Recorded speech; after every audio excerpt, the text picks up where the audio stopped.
I know you're here because you work with a great marketing company or should work with a great marketing company. But if you are helping or you are doing some things on your own, you can use it for marketing, email campaigns, review responses, social posts.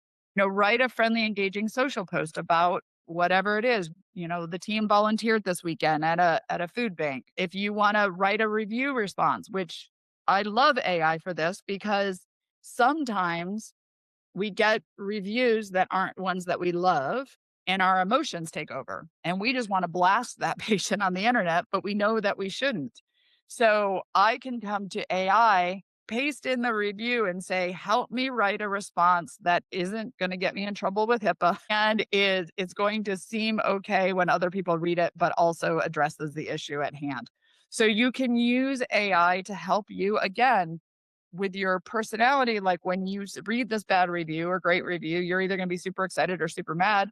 You can use AI to sort of be your checks and balances in how you respond. Again, brainstorming. So I teach team members and doctors and office managers that there are issues that come up all the time in the dental office. We always have issues, right? The schedule's falling apart, the lab case isn't here, this patient's mad about something, whatever. And many times team members will just dump that problem or that issue on the doctor's desk or the office manager's desk and go, I don't know. And then we have to solve the problem. What I love is actually having my team members bring me the issue because their issues happen all the time, but bring me 2 or 3 solutions to this issue because I want employees to start thinking like owners. I want them to start trying to solve their own problems, not always bring the problems to me. But there are some people on your team who maybe are not big picture people. They can't think of a lot of solutions. They're like, I don't know. They follow the rules, which is great. We want people on our team to follow the rules, but I also want people to start brainstorming solutions on their own. This is where AI is great. AI can actually help the rule follower, the detail person, to actually now go to AI and brainstorm. How could we solve this issue? Where are some of the blind spots in this issue?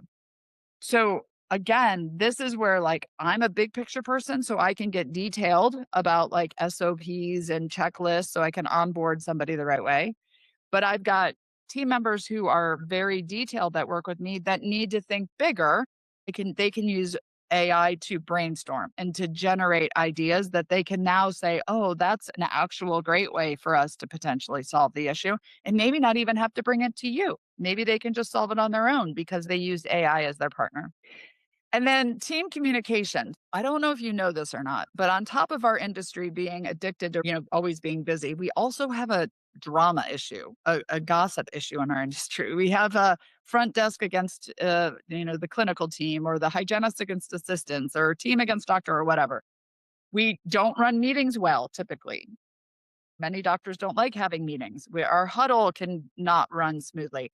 Well, this is another great place right now that you can use AI for free to be able to help you foster an environment where you can have better communication.